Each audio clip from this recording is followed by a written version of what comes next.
बिस्मिल्लाहिर्रहमानिर्रहीम। अस्सलाम वालेकुम नाज़रीन, मैं हूं आपका होस्ट अहमद फवाद। आज तारीख है 15 सितंबर और दिन है मंडे का। 3-4 बड़ी इंपॉर्टेंट खबरें हैं जी आज की व्लॉग में आपके साथ शेयर करूंगा जी। लेकिन सबसे पहले सबसे बड़ी ब्रेकिंग न्यूज़ अडयाला जेल से आपके साथ शेयर करता चलूं जी। अली अमीन गंडापुर साहब ने ये फैसला किया है कि वो आज अडयाला जेल जाएंगे इमरान खान साहब से मुलाकात करने के लिए। ज़राए की जानिब से ये बड़ी खबर जो है वो सामने आई है। सहाफ़ी हैं ज़ुबैर अली खान साहब, पाकिस्तान तहरीक इंसाफ को ये कवर करते हैं। खबर इनकी जानिब से दी गई है कि वज़ीर आला KP अली अमीन गंडापुर की आज अडयाला जेल आमद मुतवक्के। वज़ीर आला इमरान खान साहब से मुलाकात के लिए आएंगे। सरकारी तौर पर पंजाब हुकूमत को वज़ीर आला KP की आमद के बारे में आगाह जो है वो कर दिया गया है। ज़राए से ये जो खबर है वो दी गई है। अब अली अमीन गंडापुर साहब जो हैं वो हॉट वाटर्स में थे, ख़ास तौर पर गुज़श्ता कुछ दिनों से जिस तरह से एक्सपोज होकर खुलकर एक्सपोज हुए अली अमीन गंडापुर साहब। इमरान खान साहब के वाज़े अहकामात के बावजूद अली अमीन गंडापुर मुलाकात नहीं कर रहे थे। अली अमीन गंडापुर के हवाले से ये जो चीज़ें रिपोर्ट हुई जी कि पार्टी के अंदर मीटिंग्स होती हैं तो वो कहते हैं कि मैं तो इस्टेब्लिशमेंट का वज़ीर आला हूँ, इमरान खान साहब का वज़ीर आला नहीं हूँ। और अगर कोई हैंकी फैंकी हुई तो उसके बाद 22 जो MPAs हैं वो मेरे साथ इस तरफ हो जाएंगे और पाकिस्तान तहरीक इंसाफ की जो हुकूमत है वो KP में नहीं रहेगी। इसी तरह से इमरान खान साहब केसेस के हवाले से कहते रहे कि इस्लामाबाद हाई कोर्ट में मेरे केसेस चलते हैं ज़मानत के, तो आप वहाँ पर भी नहीं जाते। वो भी अहकाम थे, लेकिन अली अमीन गंडापुर जो है वो वहाँ पर भी नहीं जाते थे। तो इन सारे इश्यूज़ को लेकर काफ़ी ज़्यादा दबाव था, काफ़ी ज़्यादा प्रेशर था। तो अली अमीन गंडापुर ने एक वीडियो पैगाम भी जारी किया इस हवाले से। बहरहाल जी अब खबर ये है कि अली अमीन गंडापुर आज इमरान खान साहब से अडयाला जेल मिलेंगे। आज तोशा खाना जो केस है गालबर उसकी भी प्रोसीडिंग होनी है, तो इसी दौरान अली अमीन गंडापुर जाएंगे इमरान खान साहब से मिलने के लिए। और जो पंजाब हुकूमत है, क्योंकि ज़ाहिर सी बात है एक सूबे का वज़ीर आला है वो यहाँ पर आता है, कोई मुलाकात करते हैं इमरान खान साहब से तो उन्हें आगाह जो है वो करना होता है। तो पंजाब हुकूमत को इस हवाले से आगाह जो है वो कर दिया गया है। अब देखें कि जो मुलाकात है दोपहर में होती है या शाम में होती है, किस टाइम पर होती है, लेकिन ज़रा ये दावा कर रहे हैं जी कि अली अमीन गंडापुर साहब आज इमरान खान साहब से मिलने जा रहे हैं। और सिर्फ यही नहीं बल्कि पेशावर जलसे की भी तारीख का जो ऐलान है वो किया जा रहा है। और कोई 20 तारीख के बाद ये ऐलान किया जाएगा, 20 से 23 के दरमियान ऐलान किया जाएगा कि हम पेशावर में जलसा कर रहे हैं और उसी दौरान तारीख दी जाएगी। और जो तारीख है वो जो सितंबर का लास्ट वीक है उस वीक में दी जाएगी। पहले तो पाकिस्तान तहरीक इंसाफ की बजाय जो कंप्रोमाइज लीडरशिप है इसने कन्विंस करने की कोशिश की इमरान खान साहब को कि जो जलसा है पेशावर का वो आप ना करें। क्यों ना करें, क्योंकि सैलाब की सूरत हाल है। लेकिन इमरान खान साहब ने ये क्लियर किया कि जो जलसा है वो ज़रूर होगा। और इसकी जो रीज़न बताई जा रही है कि इमरान खान साहब क्यों ये जलसा करने जा रहे हैं, इसकी रीज़न ये है कि जो ताकतवर हल्के हैं वो इमरान खान साहब को कह रहे हैं जी कि आप देखें अपनी पॉपुलैरिटी खो चुके हैं। मतलब इस तरह से आप पॉपुलैरिटी खो चुके हैं कि लोग ठीक है आपके साथ खड़े ज़रूर हैं लेकिन आपके लिए बाहर नहीं निकल रहे। तो इमरान खान साहब ने इसलिए ये जो चैलेंज है उनका वो एक्सेप्ट किया और फिर उसके बाद उन्होंने पेशावर जलसे का जो ऐलान है वो किया है।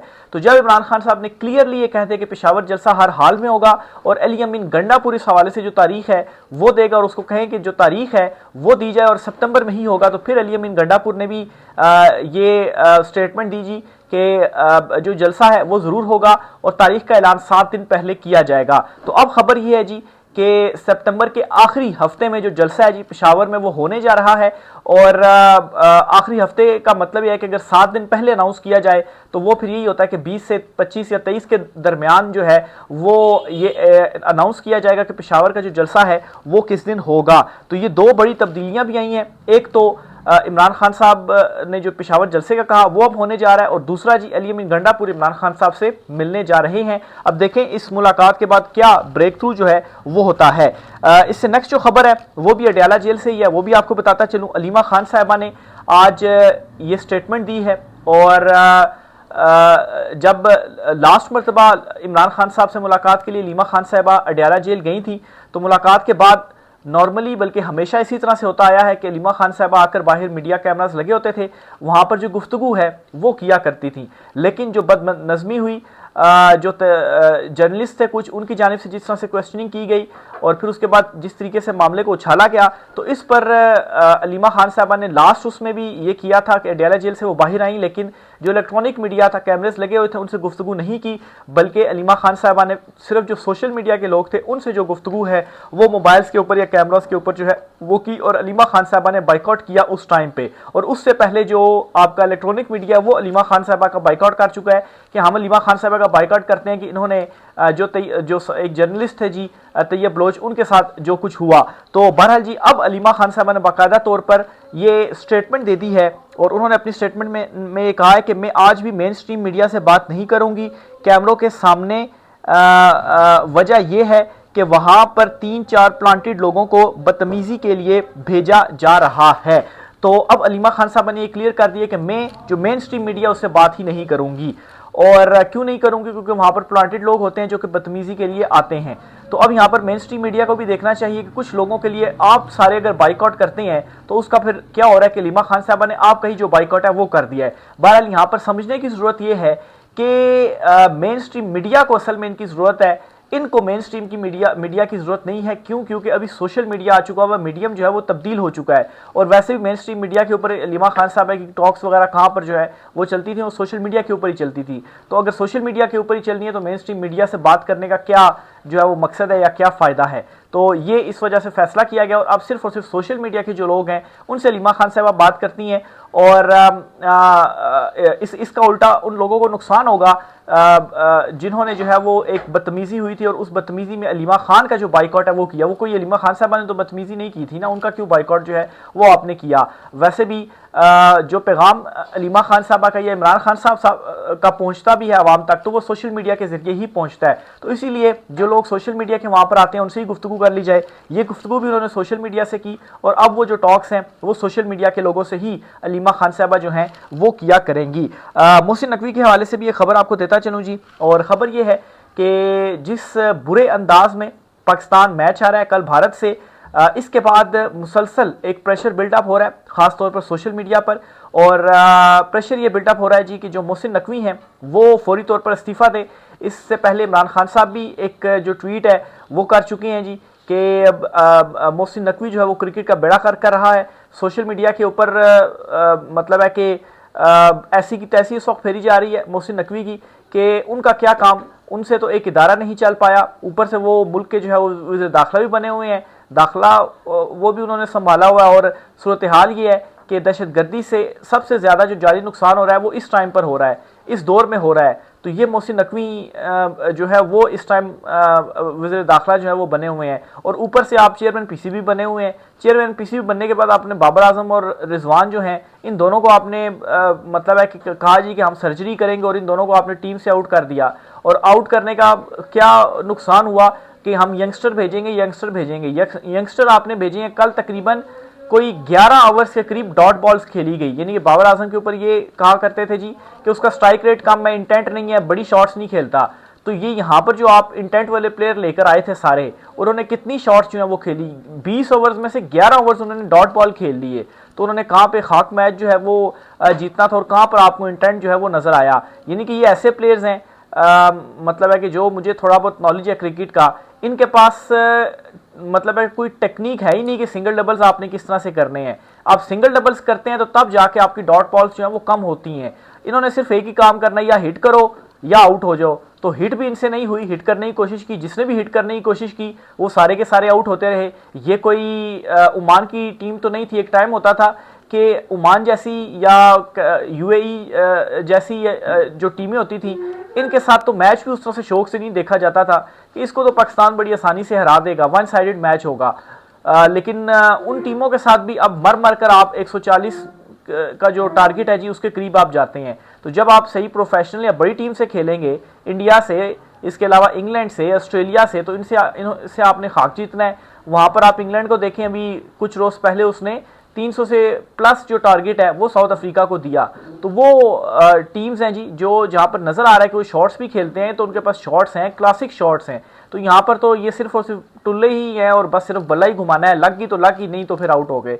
तो जब आप किसी अच्छी टीम के अगेंस्ट खेलेंगे तो फिर आपने आउट ही होना है। तो बहरहाल जी ये सारा एक मोहसिन नकवी जो हैं जी उनके ऊपर, इसके ऊपर तनकीद भी हो रही है, और उनसे इस वक्त इस्तीफ़ा जो है वो डिमांड किया जा रहा है कि आप इस्तीफ़ा दें इस ओहदे से और ये किसी प्रोफेशनल जो क्रिकेटर हो, जो चीज़ों की जिसको समझ बूझ हो, उसको ये जो ओहदा है जी वो मिलना चाहिए, ताकि जो है वो क्रिकेट जो इम्प्रूव है वो हो सके। नहीं तो जिन प्लेयर्स के आप साथ गए हैं, ये तो बाबर और रिजवान थे जिनके पास रिकॉर्ड्स हैं कि वो 200 के रन्स जो है वो चेस करते रहे सिंगल हैंडेडली। भारत के अगेंस्ट 152 का वो रिकॉर्ड है कि ओपनिंग जोड़ी ने ही जो मैच था वो जितवा दिया था। अदरवाइज आपका क्या हाल है, आप अगर वो शाहीन अफरीदी ने एंड पे आके 4 छक्के मार दिए, नहीं तो आप तो इस काबिल थे कि आप 100 रन्स भी जो है वो नहीं कर सकते थे। सलमान अली आगा की इनिंग्स आप देख लें, बाकियों की जो इनिंग्स है वो भी आप जो है वो देख लें। तो बहरहाल जी इस मामले के ऊपर मोहसिन नकवी के ऊपर शदीद प्रेशर है कि वो जो इस्तीफ़ा है वो दे दे। सोशल मीडिया के ऊपर इसका जो मुतालबा है जी वो किया जा रहा है। इसके साथ ही जी नवाज शरीफ के हवाले से भी आपको एक बड़ी ब्रेकिंग न्यूज़ देता चलूँ जी। और ब्रेकिंग न्यूज़ ये है कि नवाज शरीफ एक मरतबा फिर से लंदन रवाना हो चुके हैं। और इस पर बल्कि मैं आपके साथ एक ख़बर भी जो है वो शेयर करना चाहता हूँ जी। और ये ख़बर दी है जी जर्नलिस्ट हैं असदुल्ला खान साहब। उन्होंने ये कहा है कि लास्ट मरतबा जब नवाज शरीफ लंदन गए थे तो लंदन वापसी से पहले वो एक प्रेस कॉन्फ्रेंस करना चाहते थे, और वो प्रेस कॉन्फ्रेंस जो थी वो रुकवाने के लिए नवाज शरीफ और मरियम नवाज जो हैं, शहबाज और मरियम जो है वो गए और नवाज शरीफ को रोका कि आप ये जो प्रेस कॉन्फ्रेंस है वो ना करें। उनको लाले पड़ गए थे, भागते भागते वो गए कि ये जो प्रेस कॉन्फ्रेंस है वो आप ना करें। वाजे करता चलूँ कि नवाज शरीफ जो हैं इस वक्त वो बड़े नाराज़ भी हैं। इवन के नवाज शरीफ से जो मुलाकातें हैं जी वो भी उनकी मर्जी से नहीं हो पा रही, यानी कि जो ताकतवर हैं, जो कंट्रोल कर रहे हैं चीज़ों को, उनकी मर्जी होती है तो जो मुलाकातें वो नवाज शरीफ कर पाते हैं। तो एक मरतबा फिर से नवाज शरीफ लंदन जा रही हैं। और लास्ट मरतबा तो प्रेस कॉन्फ्रेंस से रोक लिया गया था, लेकिन अब मैं ये समझता हूँ जी कि कोई ना कोई बड़ा जो एक धमाका है वो वहाँ से आने जा रहा है। और इसकी रीज़न ये है कि एक्सटेंशन के मामला बड़े करीब हैं। और अगर शरीफ खानदान ये समझता है जी कि हमारा कंट्रोल नहीं है, या शहबाज शरीफ है, मरियम नवाज़ चूँकि इस वक्त अदली और खटपुतली ही तो हैं वो, बहरहाल अगर वो ये कहते हैं जी कि हमारा कंट्रोल नहीं है और जो एक्सटेंशन है वो तो वो ले ही लेंगे, और फिर उनको ये भी मालूम है कि अगर ये चीज़ हो जाती है तो फिर उसके बाद हमारा भी बोरिया बिस्तरा जो है वो गोल हो जाएगा, हमारा फिर क्या बनेगा। तो दोनों तरफ से इस वक्त वो फंसे हुए हैं। तो इस दौरान नवाज शरीफ एक मरतबा फिर से लंदन रवाना हो चुके हैं। शहबाज शरीफ ने भी लंदन जाना है और अमेरिका भी जाना है। तो एक मरतबा फिर से कोई जो नई प्लानिंग है जी इस दौरान हो रही है, चल रही है। लास्ट मरतबा तो प्रेस कॉन्फ्रेंस रुकवा ली थी, और इस मरतबा नवाज शरीफ प्रेस कॉन्फ्रेंस करते हैं या नहीं करते, इम्कानात तो हैं कि इस मरतबा जो प्रेस कॉन्फ्रेंस है वो की जाएगी। और ऐसी फिर सवाल ये भी है कि ऐसी क्या प्रेस कॉन्फ्रेंस करने जा रहे थे कि शहबाज जो है वो भागे भागे पहुंची और प्रेस कॉन्फ्रेंस से उनको रोका। जाहिर सी बात है ताकतवर हल्कों के अगेंस्ट ही कोई प्रेस कॉन्फ्रेंस होगी, वही करने जा रहे थे, तो इसी वजह से ही उनको रोकने की जो कोशिश है वो हुई। तो बहरहाल जी एक मरतबा फिर से कट्टे जो है, बल्कि कट्टा जो है, कई कट्टे जो है वो इस वक्त खुल चुके हैं और आने वाले जो दिन हैं वो बहुत ही ज़्यादा इंपॉर्टेंट होने जा रहे हैं। टीवी चैनल मालकान जो हैं उनको कुछ नई हिदायत आई हैं, इस वाले से भी खबर आपके साथ शेयर करते हैं जी। कॉमनवेल्थ रिपोर्ट पर कोई बात नहीं की जाएगी। मालकान ने टीवी टॉक शोज़ के लिए एडिटोरियल एडवाइजरी जो है वो जारी कर दी है।